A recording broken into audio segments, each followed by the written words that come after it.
Hello friends, नमस्कार। मैं विवेक ठक्कर। आज हम एक सेक्टर की बात करेंगे, स्टॉक की नहीं।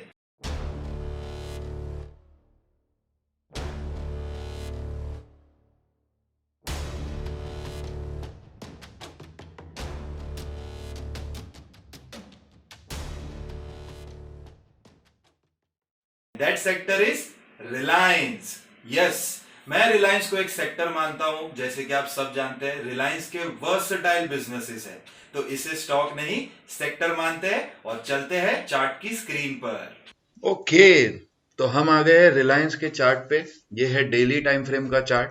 और जैसे हमने पैटर्न सेट किया है, हम पहले बड़े टाइम फ्रेम के चार्ट पे जाएंगे और देखेंगे कि रिलायंस किस तरीके से प्राइस बिहेव कर रहा है। तो हम चलते हैं मंथली चार्ट पे। मंथली चार्ट पे बहुत अच्छा है। हमने कोई भी पुराने लो को ब्रीच नहीं किया है। मंथली चार्ट पे हमने एक लाइन रखी है विच इज 1825 की है। आप 1800 पकड़िए। 1800 एक अच्छा सपोर्ट माना जाएगा, काफी वहां से दूर है, बट ये एक ओवरऑल व्यू है और बड़े चार्ट के ऊपर कि ये कहाँ पे नीचे सपोर्ट मिलेगा। अब हम वीकली चार्ट पे आ जाते हैं। वीकली चार्ट पे जैसे आप देख रहे हैं, हमने यहाँ पे सितंबर 2020 को हमने एक टॉप नया बनाया था। उसके बाद हमने यहाँ पे काफी टाइम कंसोलिडेट किया था। हम नीचे भी आए, ऊपर भी गए, फिर हमने एक करेक्शन की, फिर हम ऊपर आए, फिर एक छोटी करेक्शन और ये फाइनल ब्रेकआउट आ गया और फिर से हम उसी जगह के पास, उसी लाइन के पास आ चुके हैं। पूरी तरीके से उस लाइन के पास टच नहीं किया है बिकॉज ये लाइन 2220 यानी 2200 के पास आ रही है और अभी हम 2400 पे, काफी 10% का डिफरेंस है। लेकिन 2 वीक पहले हमने एक लो लगाया था जो 2300 के पास था।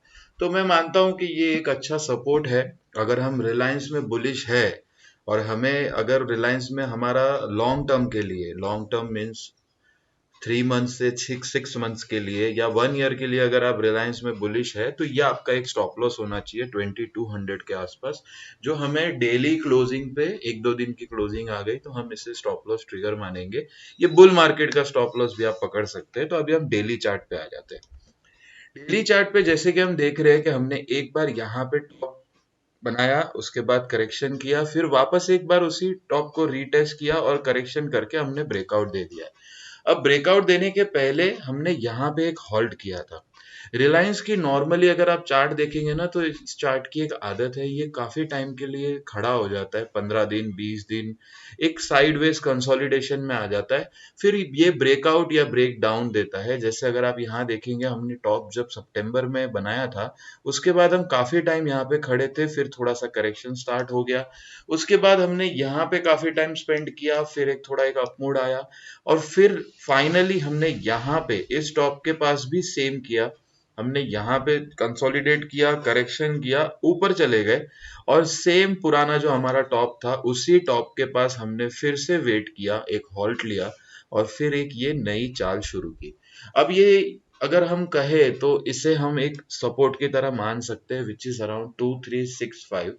अगर हम इसका मूवमेंट भी देखेंगे तो ये ऊपर जाने के बाद ये एक ही करेक्शन हुई और हम ऊपर चले गए थे और अभी हम फिर से वहीं उसी करेक्शन के पास काम कर रहे हैं। रिलायंस में मैं पॉजिटिव व्यू रखता हूँ।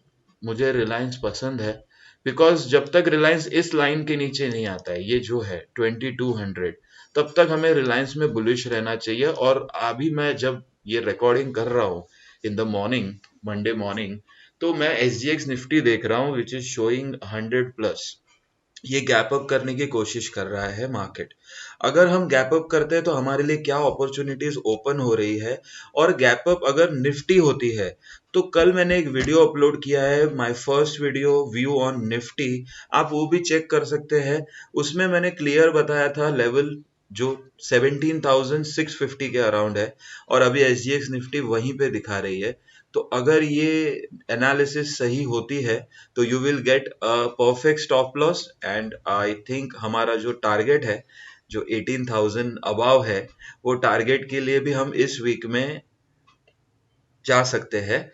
और हम देखते हैं कैसे निफ्टी काम करती है। फिलहाल रिलायंस पे बात करते हैं। सो रिलायंस अभी यहाँ पे इस जगह पे कंसोलिडेट कर रहा है काफी टाइम से।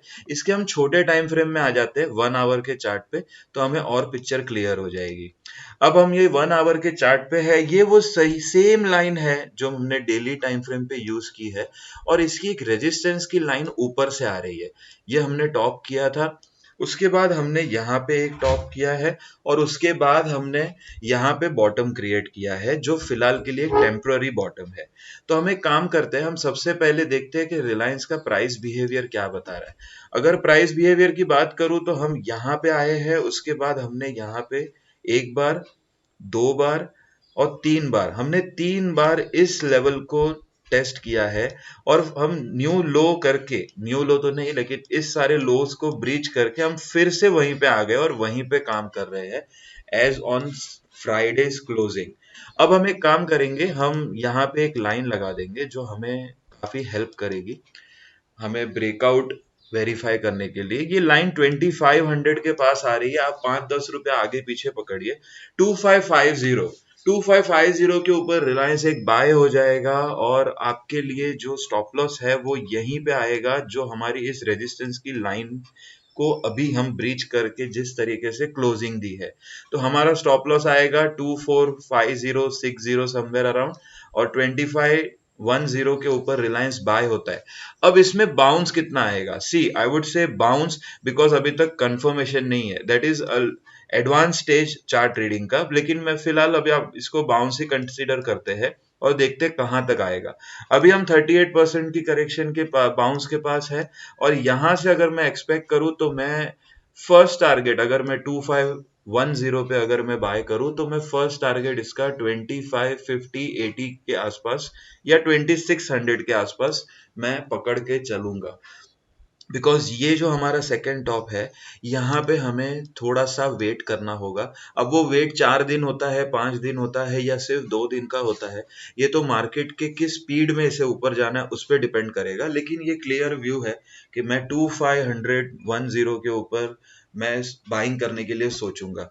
अब हमें दूसरा एस्पेक्ट भी देखना चाहिए कि हम रिलायंस में सेल कर सकते हैं। जिस तरीके से एक्सजीएक्स निफ्टी ऊपर जा रहा है, आई एम श्योर रिलायंस में थोड़ा सेल नहीं करना चाहिए। लेकिन फिर भी हम एक लेवल ले लेते हैं, जिस लेवल के नीचे अगर रिलायंस जाता है तो डेफिनेटली, अगर रिलायंस नीचे आएगा तो हमें उसे सेल तो करना है, क्योंकि यहाँ पे गैप बहुत है।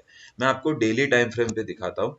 अगर हम डेली टाइम फ्रेम पे देखेंगे तो यहाँ पे हमने एक लो क्रिएट किया था जो 2300 टेम्पररी, जो मैं लो कहूंगा, और एक ये 2360 की लाइन आ रही है। अगर हम फिर से इसको टेस्ट करना चाहते हैं, इन केस अगर हम इसे टेस्ट करना चाहते हैं तो हम डेफिनेटली कर सकते हैं, उसमें कोई क्वेश्चन मार्क नहीं आना चाहिए कि भाई क्यों नीचे आ गया। तो हम एक लेवल देख लेते हैं जहां से हम नीचे आएंगे तो 2350 2300 तक के भी टारगेट आ सकते हैं। तो वो लेवल रहेगा, हम ड्रॉ करके देखेंगे। ये हमने लो क्रिएट किया था, यहां से हमने एक ये अप मूव, फिर ये करेक्शन, गैप अप से खुल गए, यहाँ पे खड़े होकर हम अभी ऊपर आ गए हैं। तो हमारा जो ओल्ड लो है, ओल्ड लो मीन्स इस जो अपवर्ड मूवमेंट्स में हायर हाइज और हायर लोज जो हमारे बन रहे हैं, उसमें हमारा ये जो है, ये हमारा सेकेंड लास्ट और द लास्ट हम लो कह सकते हैं जो लगाया था, और ये लाइन आ रही है 2420 के आसपास। अभी हमारी क्लोजिंग 2460 के आसपास है, और हम अगर दोनों एस्पेक्ट्स देखते हैं, ऊपर या नीचे, बाइंग और सेलिंग, तो बाइंग के लिए भी 40 पॉइंट्स का वेट करना है और सेलिंग के लिए भी 40 पॉइंट्स का वेट करना है।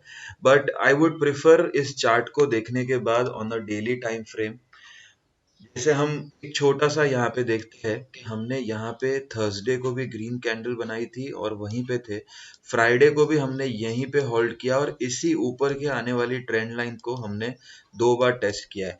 अगर आज हम गैप अप हो जाते हैं तो प्राइस बिहेवियर नॉर्मली ऐसे बिहेव करते हैं कि अगर हम गैप अप होते हैं तो हम इस मूवमेंट को 2600 तक एक्सटेंड करेंगे। यस, रिलायंस के चार्ट पे ध्यान रखिए, इसमें हमें आज मंडे या कल ट्यूसडे, हमें इसमें एक बड़ा मूवमेंट जो 80 रुपीज से 100 रुपीज का हो सकता है, बिकॉज यहाँ पे टाइम भी हमने काफी स्पेंड कर लिया है। ये लो हमने 23 नवंबर को क्रिएट किया था, उसके बाद अभी भी हम वहीं पे है। Today is the 10 December. तो ये टाइम भी इनफ है to get go for a swing trade. ये नीचे हो चाहे ऊपर हो, आई वुड प्रिफर ऊपर होना चाहिए। मैं नीचे का भी ऑप्शन इसके लिए बता रहा हूँ बिकॉज अगर नीचे आता है तो भी हमें 50-70 पॉइंट्स का प्राइस आ सकता है, but the chart is showing that कि इसे ऊपर चले जाना चाहिए बिकॉज हमने ऑलरेडी यहाँ पे काफी टाइम के लिए इस जोन में हमने काफी टाइम के लिए करेक्शन की है जो 1 साल के बरोबर थी। अब हम फिर से इस जोन में एंटर करेंगे, उसके प्रोबेबिलिटीज थोड़े कम है। So it is a clear view on Reliance. Reliance का चार्ट बहुत अच्छा है, हमें कंसोलिडेशन चाहिए था वो भी मिला है।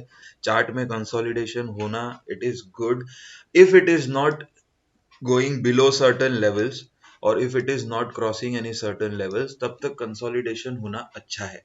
तो देखा आपने फ्रेंड्स, रिलायंस का चार्ट क्लियर है। If you want to buy Reliance you have the levels, if you want to sell Reliance you have the levels. And जैसे कि हमने चार्ट पे बात की, रिलायंस एक स्ट्रक्चर में वेट कर रहा है। Let him wait. अगर वो ब्रेकआउट देगा तो वी हैव द अपॉर्चुनिटी, अगर वो ब्रेक डाउन देगा वी हैव द अपॉर्चुनिटी। तो फ्रेंड्स, अगर आपको मेरा काम पसंद आया please subscribe my channel, like करिए, शेयर करिए। Till then stay tune, happy trading.